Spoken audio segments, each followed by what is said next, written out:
আজ থেকে 100 বছর পর ক্যালেন্ডারের পাতায় যখন 2124 সাল, আমাদের প্রায় প্রত্যেকের দেহ তখন মাটির নিচে, অস্তিত্ব তখন রূহের জগতে। ইতিমধ্যে ফেলে যাওয়া আমাদের সেই সুন্দর বাড়িটা হয়তো পরবর্তী প্রজন্ম ভোগ করছে। পছন্দের কাপড়গুলো ব্যাকডেটেড হয়ে গেছে। শখের গাড়িটা হয়তো অন্য কেউ চালাচ্ছে, আর আমায় খুব কম জনের স্মরণে রেখেছে হয়তো কেউ ভাবেও না। হাতে তাদের সময় নেই, যাদের জন্য এত কিছু করতে করতে নিজের জীবনটাই শেষ করে দিয়েছিলাম। আচ্ছা, বাস্তবতার এই জীবনে আপনি আপনার দাদার দাদাকে কতবার স্মরণ করেন? আপনার দাদির কথা আপনি কখনো কি আপনার মনে পড়ে?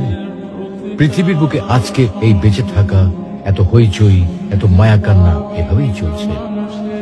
গত হওয়া অসংখ্য প্রজন্মকে টপকে আমরা এই জীবন লাভ করেছি। তেমনিভাবে আগামীতে অসংখ্য প্রজন্মের ভিড়ে হারিয়ে যাবে আমাদের এই জীবন।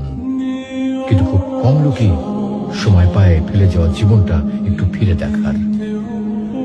বাস্তবতা হচ্ছে এই জীবনটা আমাদের কল্পনার চেয়েও অনেক অনেক ছোট।